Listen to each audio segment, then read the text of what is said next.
Olá, bem-vindo a todos à nossa terceira aula aqui da história do Brasil e hoje nós vamos analisar então a Constituição de 1824. Então, tivemos ali já Brasil independente em 1822, 7 de setembro de 1822, declarada a independência do Brasil, como nós já estudamos na última aula. Agora, então chegava, a pressão pela Constituição. A proposta de uma Constituição brasileira, ao longo do ano de 1823, foi bastante fortalecida quando entre maio e junho de 1823 ocorreu o fechamento das Cortes de Lisboa e um levante militar ficou conhecido como Vila Francada.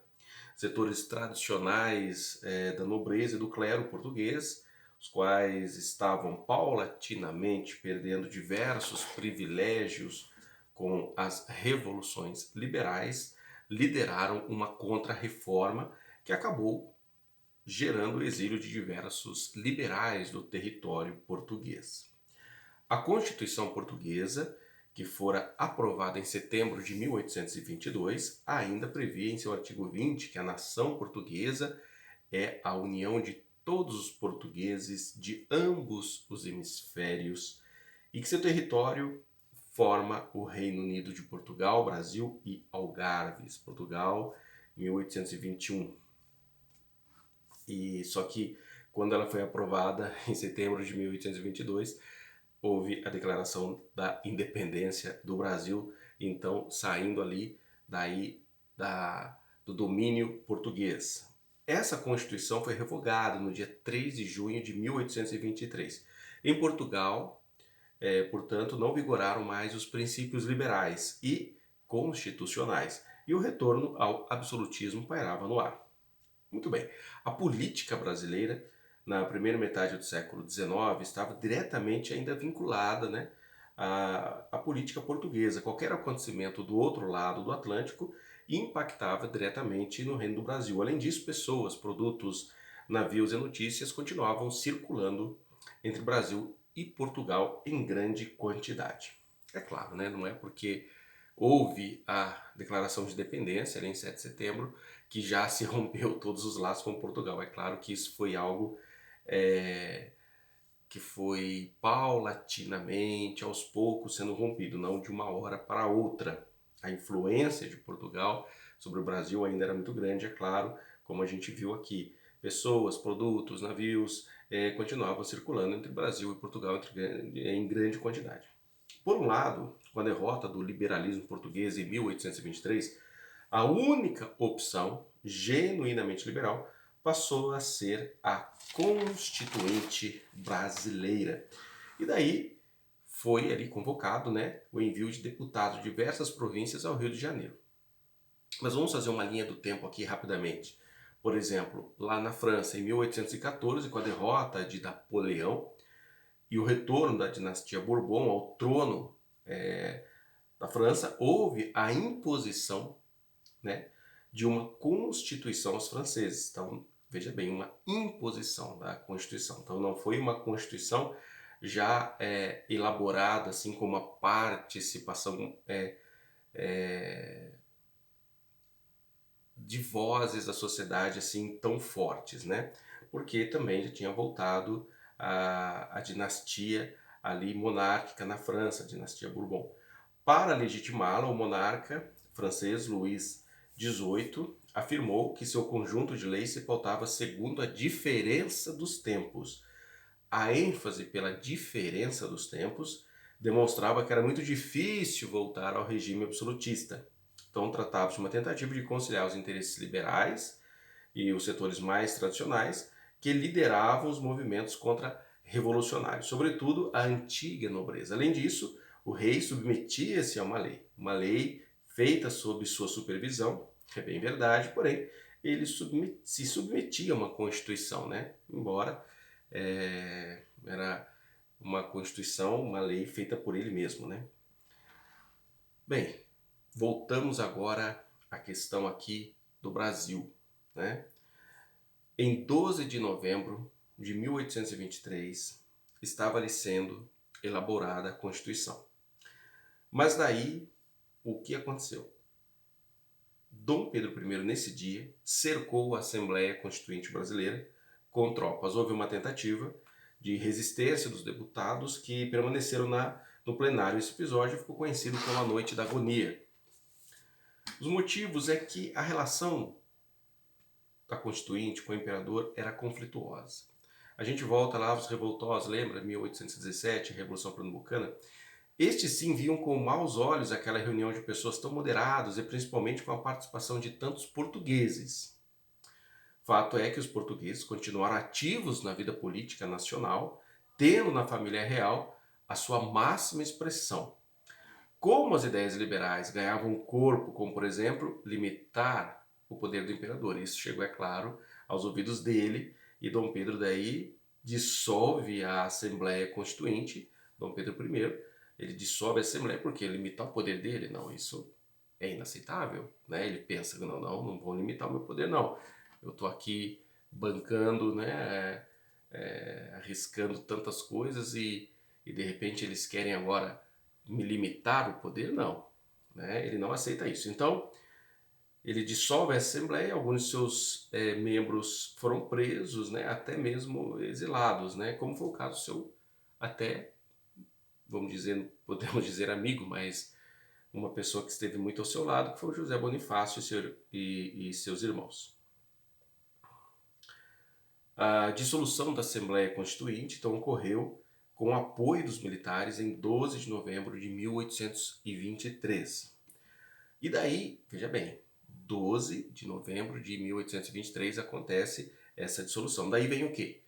Vem 25 de março de 1824, finalmente, então, a primeira Constituição do Brasil, agora feita de acordo com a vontade de Dom Pedro I. Então ele oferece essa Constituição, oferece a Constituição do Brasil, o qual havia sido redigida por um pequeno conselho, né, de notáveis escolhidos a dedo por ele. Então é claro que agora essa Constituição ela vai ter os requisitos que Dom Pedro I quer. A primeira Constituição brasileira ela foi de 1824 até 1889, né? Quando houve depois a proclamação da República, enfim. Com a morte de seu pai, Dom João VI, né, ali em março de 1826, Dom Pedro se torna herdeiro do Reino Português. A primeira Constituição brasileira foi otorgada então em 1824, né, no mês de maio. Essa primeira Constituição não agradou muito, né, principalmente do lado nordestino, já que era uma Constituição que garantia amplos poderes ao imperador.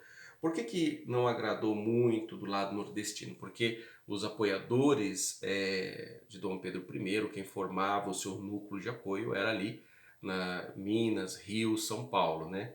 E lá no Nordeste é que repousava mais a oposição. Então, finalmente otorgada a Constituição Brasileira, primeira Constituição 1824.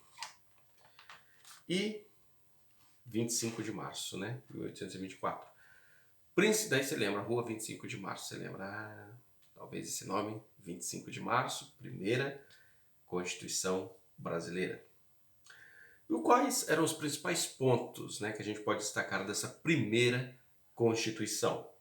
Então, a garantia da unidade territorial, a instituição do voto censitário, que era um voto ligado à renda do cidadão, renda superior a R$200 mil e ter mais de 25 anos. Né? Você veja que era algo que excluía, portanto, pessoas, a maioria das pessoas desse voto. Né? Deixava a questão do poder ligado sempre às elites. Instituía também a divisão do governo, aí ó, esse é o ponto principal aqui que a gente pode analisar. Em 4 poderes, fala, mas não é 3 poderes, né? Nós temos o poder executivo, legislativo e judiciário, que foi estabelecido. Mas daí vem um 4º poder, o poder moderador. E quem tinha esse poder moderador? Dom Pedro I. Ou seja, na realidade, era ele quem mandava no executivo, legislativo e judiciário, né? Dependendo do que os poderes ali dentro da sua esfera de ação, decidissem, ele tinha esse poder moderador de poder acrescentar ou tirar algo daquelas decisões. O catolicismo também, né, embora o catolicismo é colocado como a religião oficial do Brasil, isso significava que só poderia ter templos católicos. Os outros cultos eram permitidos somente em casa. Então a pessoa ela podia ter um outro tipo de culto, mas somente de forma restrita na sua casa. Significa também que não poderia haver proselitismo, né? Não tinha também, então, não poderia haver templos, a não ser templos católicos. A primeira Constituição foi outorgada baseada num projeto, sobretudo, é claro, de Dom Pedro I. Então, essa primeira Constituição, podemos assim dizer, né, foi uma Constituição do Dom Pedro I. Primeira Constituição do Brasil, 25 de março de 1823, era uma Constituição 1824, desculpe, 25 de março de 1824. Ela e foi outorgada no mês de maio, né? Era uma Constituição realmente do Dom Pedro I, segundo a sua mão ali de ferro dominando as questões, tudo parava no poder moderador, que ele decidiria por fim as questões, né? Mais graves, vamos dizer assim, né? Que tinha uma influência maior na sociedade. Então, uma Constituição que novamente preservava, né, a questão do poder às elites, né? Porque se quem votava era somente quem tinha uma renda superior a 200 mil réis, ter mais de 25 anos, né? Então era algo que a elite estava se protegendo. Também, né, não fala nada sobre a questão da escravidão, né? Enfim. A Confederação do Equador. Então a Confederação do Equador, ela surgiu em resposta a essa questão lá novamente no Nordeste, indo contra um levante contra esta Constituição, e eles tendem então a realizar essa Confederação do Equador, essa revolução separatista, né? Conforme destacamos anteriormente, a base do apoio para os projetos liderados por Dom Pedro I estava aonde? No atual Sudeste brasileiro, Rio, São Paulo e Minas. Mesmo dentro dessa região havia diversos agrupamentos políticos. A gente viu, né, que o José Bonifácio ele fazia parte ali dos aliados, mas era uma voz que acabou sendo dissonante daquilo que Dom Pedro I queria ouvir. Daí ele foi preso, foi exilado durante o fechamento da Constituinte. Então até mesmo da corte existiam projetos divergentes, mas é claro que esses projetos eles não foram à frente. Dom Pedro, é claro, não aceitou esses projetos divergentes, mas a base toda de apoio dele era Rio, São Paulo e Minas. Havia alguns divergentes, mas estes ele já tratou de tirar de cena, né? Colocando eles em exílios, tirando eles ali da cena. A maior oposição, então, ao fechamento da Constituinte veio do atual Nordeste, que chegou até a cogitar a formação de uma república independente, a Confederação do Equador.